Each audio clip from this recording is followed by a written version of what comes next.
안녕하세요. 총무 피터봉입니다. 오늘은 저와 함께 50세가 넘으면 꼭 끊어야 할 5가지에 대해 이야기를 나눠보려 합니다. 그런데요, 시작은 언제나 그렇듯 추억의 노래로 열어야죠. 오늘의 추억송은 정태춘 선생님의 떠나가는 배입니다. 저기 떠나가는 배 거친 바다 외로이, 겨울비에 젖은 돛에 가득 찬 바람을 안고서 언제 다시 오마는 허튼 맹세도 없이 봄날 꿈같이 따사로운 저 평화의 땅을 찾아 가는 배여 그곳이 어드메뇨. 강남길로 해남길로 바람에 돛을 맡겨 물결 너머로 어둠 속으로 저기 멀리 떠나가는 배. 너를 두고 간다는 아픈 다짐도 없이 남기고 가져갈 것 없는 저 무욕의 땅을 찾아 가는 배여 언제 우리 다시 만날까. 꾸밈없이 홀로 떠나가는 배. 바람소리 파도소리 어둠에 젖어서 밀려올 뿐. 바람소리 파도소리 어둠에 젖어서 밀려올 뿐. 1984년 곡입니다. 대학 시절 고등학교 시절 이 노래를 처음 들었는데요. 지금 들어야 맞지 않나 싶은 가사입니다. 조용히 흐르는 이 곡을 듣다 보면 우리는 참 많은 걸 사랑했고 또 참 많은 걸 놓치며 살아왔구나 싶습니다. 자, 이제 우리가 떠나보내야 할 것이 많이 있죠. 앞으로 더 행복하게 살기 위해 꼭 내려놓아야 할 5가지에 대해 조금 진지하게 이야기해 보려 합니다. 첫 번째, 과거의 후회를 끊는 일입니다. 나이가 들수록 그때 내가 그 말을 하지 말걸, 그 길로 가지 말걸, 그 사람을 믿지 말걸 하고 머릿속을 파고드는 후회들이 있습니다. 하지만 여러분, 후회는 마음의 독입니다. 이미 지나간 일은 그 어떤 돈과 노력으로도 되돌릴 수 없습니다. 아무리 생각해도 과거는 이미 지나간 현실일 뿐 지금의 나에게 더는 영향을 줄 이유가 없습니다. 우리는 후회를 떠올릴 때마다 마치 계속 같은 영화를 반복 재생하듯 스스로를 괴롭히고 있는 것입니다. 그러니 이제는 그 테이프를 멈추세요. 멈추지 않으면 그 영화는 우리의 현재와 미래까지도 집어삼키게 될 테니까요. 영화 어바우트 타임의 주인공 팀은 시간을 되돌리는 초능력이 있습니다. 처음에는 과거로 돌아가 연애를 다시 하고 모든 안 좋은 과거를 돌리려 합니다. 여러 과정을 거쳐 주인공은 인생을 진짜 바꾸는 건 현순간을 제대로 사는 마음이라는 것을 깨닫게 됩니다. 완벽한 고백보다 진심 어린 말 한마디가 더 오래 남고 잘못된 하루를 고쳐 다시 살아도 결국은 그날 느낀 감정이 가장 중요하다는 걸요. 인생은 완벽한 순간을 만드는 것이 아니라 지금 이 순간을 사랑하는 법을 배우는 것입니다. 시간 여행이 없어도 우리에겐 지금이 있습니다. 그리고 지금 이 순간을 소중히 여길 수 있다면 하루하루가 기적이 됩니다. 그래서 저는 요즘 이렇게 살아갑니다. 지하철에서 아침 햇살이 눈부시다고 느끼고 커피 한 잔에 행복을 느끼고 가족의 미소 하나에 하루가 따뜻해집니다. 그리고 말하죠. 오늘도 참 괜찮은 하루였다고. 어바웃 타임의 명대사를 소개해 드릴게요. We're all traveling through time together. Every day of our lives. All we can do is do our best to relish this remarkable ride. 우리는 모두 함께 시간을 여행하고 있어 매일매일. 우리가 할 수 있는 건 이 놀라운 여정을 최대한 즐기는 거야. 이 대사는 영화의 핵심이자 과거에 집착하지 말고 오늘을 사랑하라는 따뜻한 메시지를 담고 있어요. 두 번째는 독이 되는 인간관계를 끊는 일입니다. 인생의 축복이기도 하지만 때로는 인생의 짐이 되기도 합니다. 혹시 이런 사람이 주변에 있진 않나요? 나의 이야기는 듣지 않고 자기 말만 하는 사람. 끊임없이 부정적인 말로 내 길을 꺾는 사람. 나를 이용하면서도 고마워하지 않는 사람.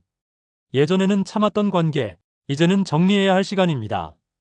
50세가 넘었다는 건 남의 시선을 덜 의식해도 된다는 뜻이고, 이제부터는 내 마음의 평화를 최우선으로 해도 된다는 뜻입니다. 가까운 가족일지라도 늘 불편하고 아픈 관계라면 거리두기 꼭 필요합니다.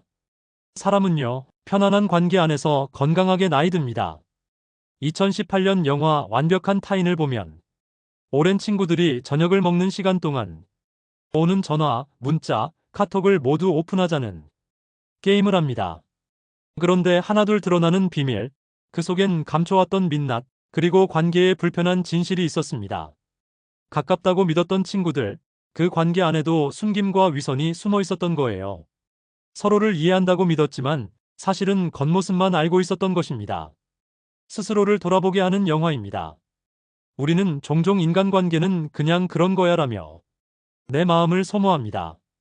하지만 마음을 소모해서 유지하는 관계는 결국 지쳐서 무너집니다. 관계는 숨 쉴 수 있는 거리가 있어야 오래갑니다.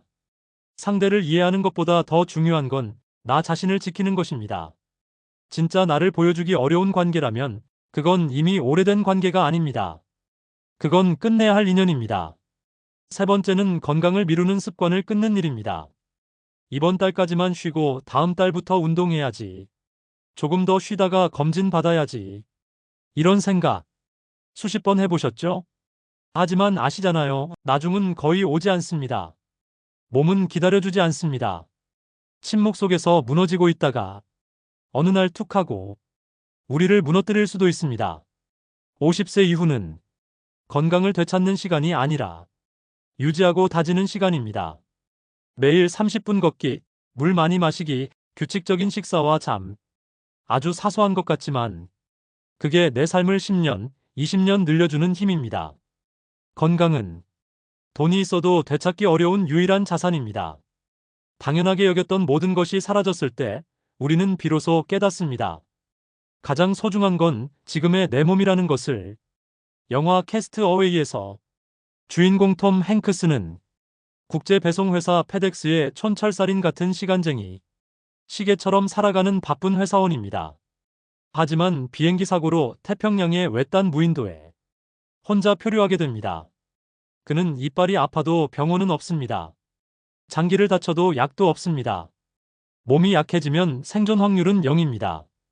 우리가 지금 당연히 누리고 있는 건강은 사라지고 나서 비로소 절실해진다는 걸 척은 무인도에서 뼈저리게 깨닫습니다.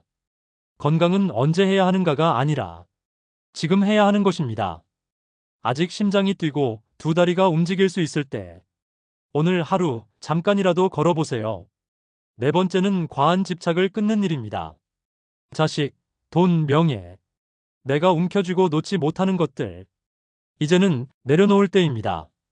자식은 내 소유가 아니고 돈은 언제든 날 떠날 수 있으며 명예는 세상이 주는 것일 뿐 내 본질은 아니라는 걸 우리는 이미 알고 있습니다. 마음을 놓으면 편안해집니다. 비로소 숨 쉴 수 있고 진짜 나를 만날 수 있게 됩니다. 가장 멀리 가는 화살은 활을 가장 많이 당겼을 때가 아니라 쥐고 있던 손을 놓았을 때입니다. 집착은 내 마음을 가장 무겁게 만드는 족쇄입니다. 2015년 화제의 영화 인사이드 아우트에서 기쁨에 집착할수록 슬픔은 더 깊어집니다. 슬픔을 인정할 때 마음은 다시 건강해집니다. 주인공 라일리는 11살 소녀입니다. 행복했던 일상에서 멀리 도시로 이사하며 갑자기 모든 게 낯설어지죠. 그 아이의 머릿속에는 5가지 감정들이 함께 살아갑니다. 기쁨이, 슬픔이, 분노, 까칠이 혐오, 소심이 공포. 그 중에서도 항상 웃는 얼굴로 모든 걸 해결하려는 기쁨이는 라일리를 언제나 행복하게 만들고 싶어 합니다. 하지만 이사 이후 라일리의 마음속은 혼란 그 자체. 슬픔이 자꾸 나서서 상황을 망친다고 느낀 기쁨이는 슬픔이를 억누르고 밀쳐내기 시작합니다. 행복하자, 행복해야 해. 그렇게 행복에 집착한 적 없으셨나요? 우리는 자주 슬퍼하면 안 돼, 약해 보이면 안 되라고 스스로를 몰아세웁니다. 하지만 인사이드 아웃은 이렇게 속삭입니다. 슬픔도 감정입니다. 받아들일수록 마음은 건강해져요. 결국 라일리를 회복하게 한 건 슬픔이었어요. 슬픔을 인정하자 가족과의 진심 어린 대화가 생겼고 마음의 방은 새롭게 정리되었습니다. 왜 과한 집착을 끊어야 할까요? 너무 잘하려고, 너무 밝으려고. 자꾸 애쓰는 당신 혹시 지치지 않으셨나요? 행복에 집착하면 슬픔을 밀쳐냅니다. 그럼 마음의 방은 점점 불균형해집니다. 그 감정들을 있는 그대로 인정할 때 우리의 내면은 진짜 회복을 시작합니다. 기쁨도 좋지만 가끔은 슬퍼도 괜찮습니다. 울고 나서 하늘이 더 맑아지듯 감정도 그렇습니다. 행복을 지나치게 붙잡지 마세요. 모든 감정은 당신을 위한 작은 내면의 편지입니다. 마지막 5번째는 나이 탓하며 멈추는 마음을 끊는 일입니다. 이 나이에 뭘 새로 시작해? 내 나이엔 이제 늦었지. 하는 말 스스로에게 해본 적 있으시죠? 하지만 여러분, 절대 늦지 않았습니다. 늦었다는 건 사람이 아니라 비교가 하는 말입니다.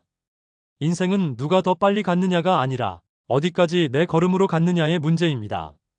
자전거를 처음 탔던 나이, 첫 출근을 했던 나이, 사랑을 처음 느꼈던 나이. 그 시절이 당신에게 처음이었듯 지금도 당신 인생의 또 다른 처음이 될 수 있습니다. 50세든 60세든 70세든 새로운 무언가를 시작할 수 있고 배우고 나눌 수 있습니다. 가수 나훈아 님도 70대에 다시 무대를 만들었고 피천득 선생님도 80세까지 글을 쓰셨습니다. 나이는 멈추기 위한 숫자가 아니라 새로운 출발점이 될 수 있는 에너지의 총량입니다. 2015년 영화 더 인턴에서 로버트 드니로는 70세 다시 일하고 싶었습니다. 다시 사람들과 함께 의미 있는 하루를 보내고 싶었습니다. 70세의 벤은 아내를 떠나보낸 후 지루하고 공허한 은퇴 생활을 보내고 있었습니다. 그는 우연히 시니어 인턴 채용 공고를 보게 되고 20대들이 바글거리는 여성 CEO 주도 스타트업에 인턴으로 입사합니다. 나이든 초짜였지만 그는 예의를 지키고 사람을 존중하며 묵묵하게 일합니다. 그러다 점점 사무실 안에 모두에게 없어선 안 될 존재가 되어갑니다. 나이 많다고 의자만 지키고 있으라고요? 이젠 그런 시대는 지났습니다. 벤은 늦게 피어난 두 번째 전성기를 살았고 자신보다 40살 어린 CEO에게 인생의 방향과 감정을 가르쳐 줍니다. 벤은 보여줍니다. 나이는 숫자고 지혜와 따뜻함은 시간이 키운 선물이다. 벤은 늦게 도착한 사람처럼 보였지만 실은 가장 먼저 준비된 사람이었죠. 나이 먹었다고 인생이 끝나는 게 아니다. 오히려 마음만 먹으면 새로 시작할 수 있는 나이다. 늦게 배운 게 부끄럽다. 아니요, 안 배우는 게 부끄러운 것입니다. 이제 누가 날 필요로 할까? 진심과 성실함은 언제 어디서든 필요합니다. 자, 이제 여러분 마음속에 조용히 물어보세요. 나는 지금 끊어야 할 것을 안고 있진 않나? 혹시 그 무게 때문에 오늘 하루가 무거우셨다면 이 영상을 계기로 조금이라도 내려놓으셨으면 좋겠습니다. 마지막은 우리 뇌 건강을 위한 짧은 발음 운동으로 마무리해 볼까요? 천천히 마음을 다해 따라해 보세요. 파피푸페포라 리루레로. 파피푸페포라 리루레로. 오늘도 함께 해주셔서 감사합니다. 좋아요와 구독은 사랑입니다. 이 영상이 도움이 되셨다면 주변 분들과 꼭 공유해주세요. 총무 피터봉이었습니다. 오늘도 건강하시고 행복하세요.